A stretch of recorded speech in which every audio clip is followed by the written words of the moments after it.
What first motivated me to work on this project was observing a clear need for guidance, especially among our youth.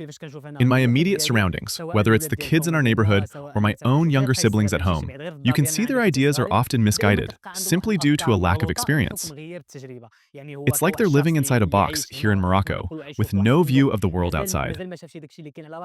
So they always end up with unrealistic expectations.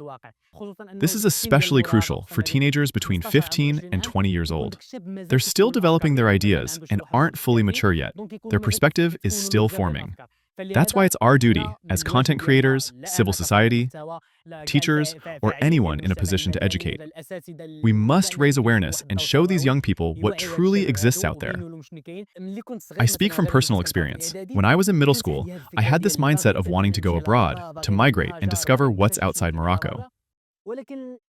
But now, years later, after finishing my studies and getting the chance to travel and see for myself, I realized I was wrong. I used to believe that if I ever got the chance to leave, I'd never come back to Morocco.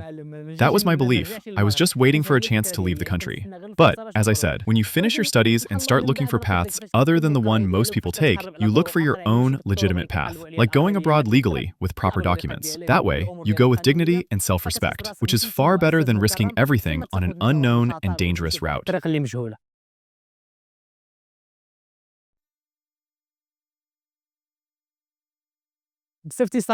Being a content creator means, for me and most of my peers, I believe we perform a function very similar to that of traditional media. It may be informal, but it's still media. Whether we acknowledge it or not, like formal media, we take a message and deliver it directly to people. That's the power of your influence, because a community follows you. You can use that influence to deliver a message, even through informal media. That's why it's our duty to spread messages that contribute to society and guide the youth. This is especially important because formal media often lacks this kind of content. As a result, you find young people feeling lost, with no one to guide them. But we, as content creators and fellow youth, speak their language because we communicate on the same level.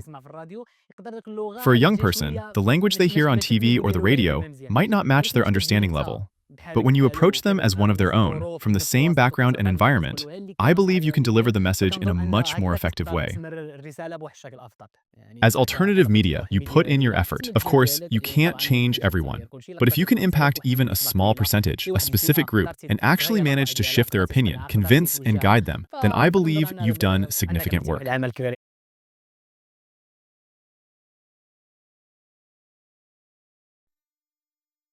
Given that a large portion of my followers are young people, especially between 16 and 24 years old, I get many messages, particularly when I'm traveling. They comment on how lucky I am to travel, wishing they could do the same. Most don't realize I'm working. They don't see content creation as a real job. They perceive it as a life of comfort and constant leisure. I try to respond to messages as much as I can, to explain that what I do is a real job. Becoming a content creator who can travel with this freedom didn't come from nothing, and the first step is education. We also struggled and put in effort to reach this level of comfort. Going to school and waking up at 8 a.m. are inevitable. People who have made it through had to go down the same road, and everyone has put in the effort to be able to succeed. So I always encourage them to work hard, and with God's will, their dreams can come true. The major problem with social media is the lack of regulation. There is no one monitoring the published content. It has become chaotic. Anyone can talk and deliver any idea. And the core problem is that young people can't distinguish between what's right and what's wrong. They treat social media as a source of truth simply because it's published online. For example, they watch content praising life abroad and accept it as reality. They don't realize that most people who publish such content are doing it for commercial reasons. Many creators on these platforms see it purely as a profitable business. They will say anything if it generates income. And this is especially true when they see that this type of content appeals to the audience. Because young people today are drawn to the idea of an easy life and avoid the difficult path. And that's how they fall into the trap, taking a shortcut that ultimately leads to nothing.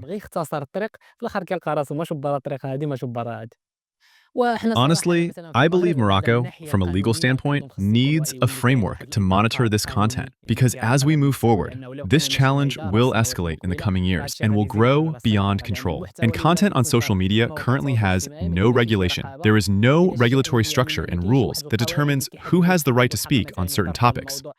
I believe we need a legal system that regulates content creation because discussing certain topics requires real competence and experience. Not everyone has the ability or the right to talk about any subject.